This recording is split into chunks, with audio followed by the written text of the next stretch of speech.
Hello दोस्तों, नमस्कार। आप सभी का स्वागत है आपके अपने YouTube channel current affairs magic में। और आज एक नए महीने यानी 1 मई के करंट अफेयर्स की बात करेंगे। हमारा पहला क्वेश्चन है कि भारत ने कतर और बहरीन में किन दो नए राजदूतों की नियुक्ति का ऐलान किया है। तो भारत ने जो कतर में भारत के अगले राजदूत होंगे वो होंगे दीपक मित्तल, और ये पीयूष श्रीवास्तव होंगे जो बहरीन के। जो दीपक मित्तल हैं ये पी कुमारानंद के स्थान पे होंगे, और जो पीयूष श्रीवास्तव जो बहरीन के होंगे ये आलोक कुमार सिन्हा के स्थान पर होंगे। जो दीपक मित्तल हैं ये वर्तमान में विदेश मंत्रालय में संयुक्त सचिव हैं, और ये 1992 के बैच है उसके अधिकारी हैं। जो कतर की राजधानी दोहा है, मुद्रा है कतरी रियाल, और कतर के पीएम है शेख खालिद बिन खलीफा बिन अब्देल अजीज अल थानी, और बहरीन के जो राजा हैं वो हैं हमद बिन ईसा अल खलीफा। बहरीन की राजधानी मनामा है और बहरीन की मुद्रा है बहरीन दिनार। हमारा अगला क्वेश्चन है कि कोविड-19 डैशबोर्ड प्रकृति किसके द्वारा विकसित किया गया। तो यह किया गया है आईआईटी दिल्ली के द्वारा। जो राज्य में ये कोविड-19 के मामले बढ़ रहे हैं, तो यह है जो राज्य को हर ज़िले के अनुसार आने वाले दिनों में जहां भी कोरोना का संक्रमण की जो स्थिति है उसकी ये विस्तृत जानकारी देगा। जो ये प्रकृति ये है ये देश में प्रत्येक राज्य और ज़िलों के आरओ यानी रोनट आंकड़े में विस्तृत ये जानकारी देगा। और जो आर नोट उन लोगों की संख्या को बताता है जिसमें ये बीमारी यानी किसी संक्रमित व्यक्ति से फैली है, कैसे फैली है। और जो ये आंकड़े उपलब्ध करवाएगा ये स्वास्थ्य और परिवार कल्याण मंत्री, राष्ट्रीय आपदा प्रबंधन प्राधिकरण और विश्व स्वास्थ्य संगठन, ये दोनों के आधारित पर यह हमें उपलब्ध करवाएगा। जो आईआईटी दिल्ली के निदेशक हैं वो हैं वी राम गोपाल राव, और आईआईटी दिल्ली की स्थापना हुई थी 1961 में। हमारा अगला क्वेश्चन है कि सतर्कता आयुक्त के रूप में किसने शपथ ली है। तो ये सतर्कता आयुक्त के रूप में सुरेश एन पटेल ने शपथ ली है, और यह संजय कोठारी के स्थान पर नहीं, संजय कोठारी ने इनको शपथ दिलाई है। और जो शरद कुमार हैं इनके स्थान पर सुरेश एन पटेल अब जो भ्रष्टाचार पर निगरानी करने वाली निकाय है सीवीसी यानी इसमें सतर्कता आयुक्त के रूप में शपथ ग्रहण करी है। और साथ में अगर इनकी बात करें तो यह 2015 में आंध्रा बैंक के प्रबंधक निदेशक और सीए के रूप में भी काम कर चुके, और इससे पहले इन्होंने ओरिएंटल बैंक ऑफ कॉमर्स में भी कार्य किया। ये भारतीय बैंक परिसंघ के सदस्य रहे, ये नाबार्ड में ग्रामीण विकास बैंकर संस्थान के सदस्य रहे, और ये आंध्र प्रदेश में राज्य स्तरीय बैंकर समिति के अध्यक्ष और ग्रामीण एवं उद्यमशीलता विकास बैंकर संस्था के प्रमुख भी रह चुके हैं। और अब उनका दिसंबर 2022 के अंत तक 2 वर्षों का कार्यकाल होगा। और जो सतर्कता आयुक्त बनता है उसका कार्यकाल 4 वर्ष का होता है, या फिर उससे पहले उसकी 65 वर्ष की आयु हो जाए तो वहीं वो समाप्त हो जाता है। हमारा अगला क्वेश्चन है कि लोक उद्यम चयन बोर्ड का अध्यक्ष किसे नियुक्त किया गया है। तो ये जो हमारे पूर्व वित्त सचिव थे राजीव कुमार, इनको 3 साल के लिए लोक उद्यम चयन बोर्ड का नया अध्यक्ष नियुक्त किया गया है। और जो हमारे राजीव कुमार ये झारखंड कैडर के 1984 बैच के आईएएस अधिकारी हैं। और जो इनकी नियुक्ति की गई है ये हमारे प्रधानमंत्री नरेंद्र मोदी की अध्यक्षता में इसको मंजूरी मिली है। और जो ये है कपिल देव त्रिपाठी हैं ये इनका स्थान लेंगे। जो कपिल देव त्रिपाठी हैं इन्होंने हाल ही में राष्ट्रपति रामनाथ कोविंद के सचिव के रूप में पदभार संभाला है। जो कैलाश दान रत्नू हैं ये सार्वजनिक उद्यम चयन बोर्ड के निदेशक हैं, और जो किम्बुग किपगेन हैं ये सार्वजनिक उद्यम चयन बोर्ड के सचिव हैं। हमारा अगला क्वेश्चन है कि यूएस क्रिकेट के नए कोच कौन बने। यानी यूएस क्रिकेट के नए कोच हैं यूएस की जो राष्ट्रीय टीम है उसका मुख्य कोच जो कर्नाटक के पूर्व क्रिकेटर थे जे अरुण कुमार, उनको बनाया गया है। उन्होंने कई वर्षों तक कर्नाटक की टीम के साथ भी काम किया और IPL यानी कि इंडियन प्रीमियर लीग, इसमें किंग 11 पंजाब के बल्लेबाजी कोच के रूप में भी इन्होंने कार्य किया है। इन्होंने प्रथम श्रेणी क्रिकेट में 7200 से अधिक रन बनाए हैं और लिस्ट ए गेम में 3000 से अधिक रन बना चुके हैं। तो US क्रिकेट का हेडक्वार्टर है ये कोलोराडो US में है। जो इस US क्रिकेट के अध्यक्ष हैं वो हैं पराग मराठे और US क्रिकेट के मुख्य कार्यकारी अधिकारी यानी CEO हैं वो हैं इयान हिंगी। हमारा अगला क्वेश्चन है कि क्रिसिल ने वित्त वर्ष 2021 के लिए भारत की GDP ग्रोथ का कितनी अनुमानित की है। तो यह 2020-21 के लिए जो अनुमानित की है वो पहले 3.5% अनुमानित की थी और अब उसको घटाकर 1.6% कर दी है।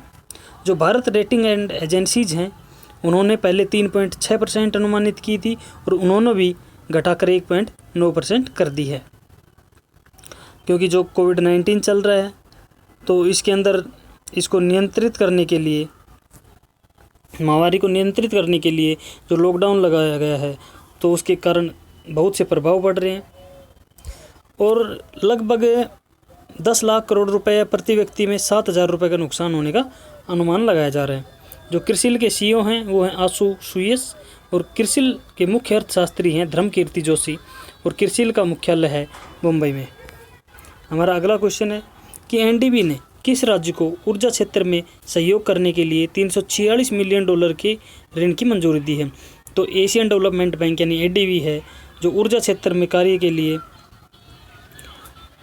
यानी 2616 करोड़ रुपए लगभग यानी $346 मिलियन अमेरिकी डॉलर ये महाराष्ट्र सरकार को देगा, क्योंकि जो भी महाराष्ट्र में नए ग्रिड से जुड़े जो ग्रामीण कृषि उपभोक्ता हैं उनके लिए जो राज्य सरकार की उच्च वोल्टेज वितरण प्रणाली कार्यक्रम को समर्थन करेगा।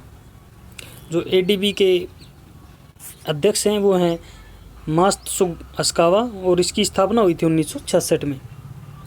हमारा अगला क्वेश्चन है कि ICC ने किन क्रिकेटरों को क्रिकेट की सभी गतिविधियों पर 2 साल के लिए बैन कर दिया है। तो यह ICC ने ये दीपक अग्रवाल के ऊपर 2 साल के लिए क्रिकेट पर प्रतिबंध लगा दिया है, क्योंकि इन्होंने ICC एंटी करप्शन कोड का उल्लंघन के आरोप स्वीकार किए हैं और उसके बाद यह इनके ऊपर प्रतिबंध लगा दिया गया है। दीपक 27 अक्टूबर 2021 के बाद से सभी यानी कि 27 अक्टूबर 2021 को इनका जो बैन है वो समाप्त हो जाएगा। उसके बाद यह अपनी भागीदारी स्वतंत्र रूप से निभा सकते हैं। और जो यह इनके ऊपर उल्लंघन के आरोप में यह लगाया गया है ये अनुच्छेद 2.4.7 के अनुसार लगाया गया है। ICC के जो अध्यक्ष हैं वो शशांक मनोहर हैं और CEO है मनु साहनी। हेडक्वार्टर दुबई में है यानी UAE में। हमारा अगला क्वेश्चन है कि मूडीज ने भारत की GDP को कितना अनुमानित किया है। तो मूडीज ने जो पहले अनुमानित किया था वो था 2.5% अब और उसको घटाकर 0.2% यानी 0 के बराबर ही अनुमानित किया गया है। और सन 2021 के लिए मूडीज ने 6.2% GDP रहने का अनुमान घोषित किया है। मूडीज का हेडक्वार्टर न्यूयॉर्क में है यानी US में और मूडीज के अध्यक्ष और CEO हैं रेमंड वाइटहेड मैकडेनियल जूनियर। हमारा अगला क्वेश्चन है कि संयुक्त राष्ट्र में भारत के अगले स्थायी प्रतिनिधि कौन होंगे। तो जो TS तिरुमूर्ति हैं ये संयुक्त राष्ट्र में भारत के अगले स्थायी प्रतिनिधित्व होंगे जो सैयद अकबरुद्दीन का स्थान लेंगे। जो संयुक्त राष्ट्र के महासचिव हैं वो हैं एंटोनियो गुटरेस। जो TS तिरुमूर्ति हैं ये 1985 बैच के IFS अधिकारी हैं और ये वर्तमान में विदेश मंत्रालय के सचिव के रूप में कार्य कर रहे हैं।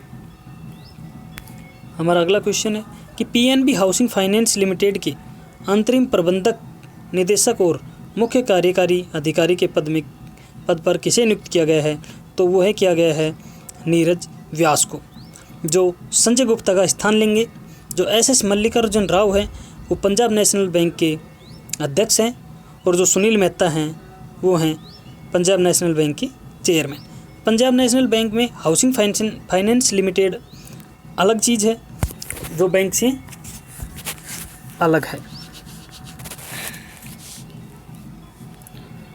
हमारा अगला क्वेश्चन है कि जीवन अमृत योजना इम्यूनिटी सिस्टम को बढ़ाने के लिए किस राज्य सरकार ने शुरू की है?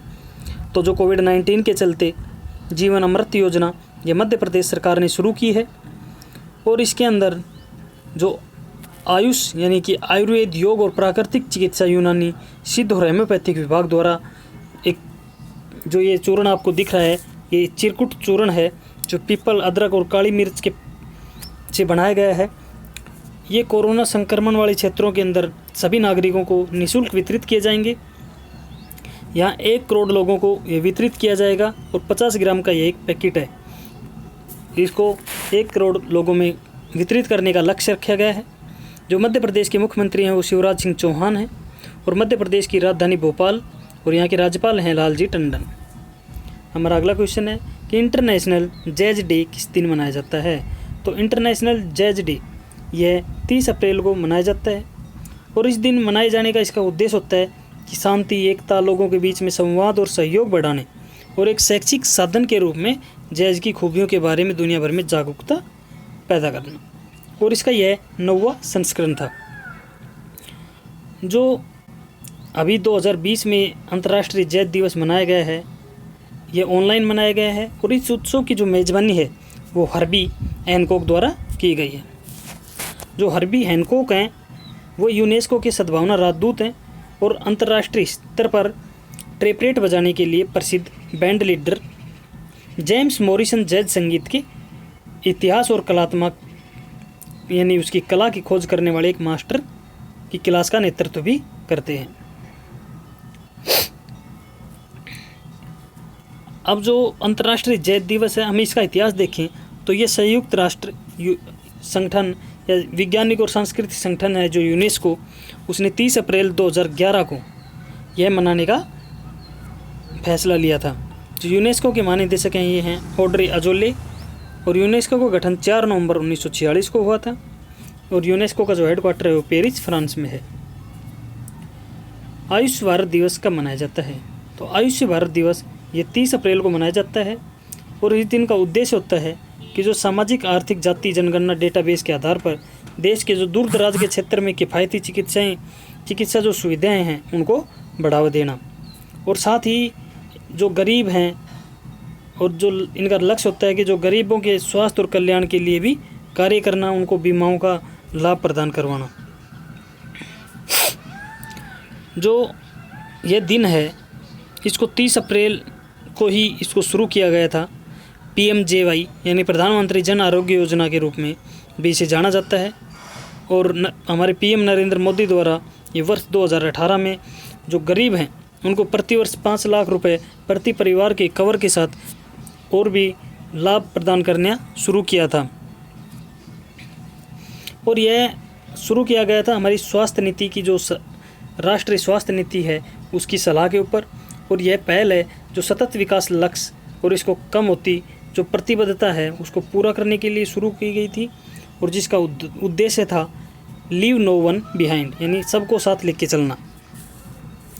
जो हमारे आयुर्वेद, योगा, प्राकृतिक चिकित्सा, यूनानी, सिद्धता, होम्योपैथिक मंत्रालय के राज्य मंत्री हैं वो हैं श्रीपाद येसो नाइक।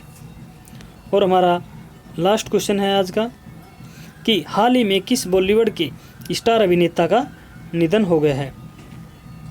तो कल के दिन इरफान खान जो अभिनेता थे उनका निधन हुआ था और आज ऋषि कपूर जिनका निधन हो गया है, जिन्होंने लगभग 40 वर्ष हमारी फिल्म इंडस्ट्री में कार्य किया और उन्होंने जो अपनी फिल्म कैरियर की जो शुरुआत की थी वह 1970 में और उनकी पहली फिल्म मेरा नाम जोकर यानी एक बाल कलाकार के रूप में उन्होंने उसमें कार्य किया था। 1973 में उन्होंने बॉबी फिल्म भी बनाई थी और जिसमें उन्हें फिल्म फेयर सर्वश्रेष्ठ अभिनेता पुरस्कार से सम्मानित किया गया था। ऋषि कपूर को सन 2008 में film fair life time achievement award से भी सम्मानित किया गया था। तो धन्यवाद दोस्तों, आज के लिए इतना ही। अब मिलते हैं नए वीडियो के साथ, नई अपडेट्स के साथ।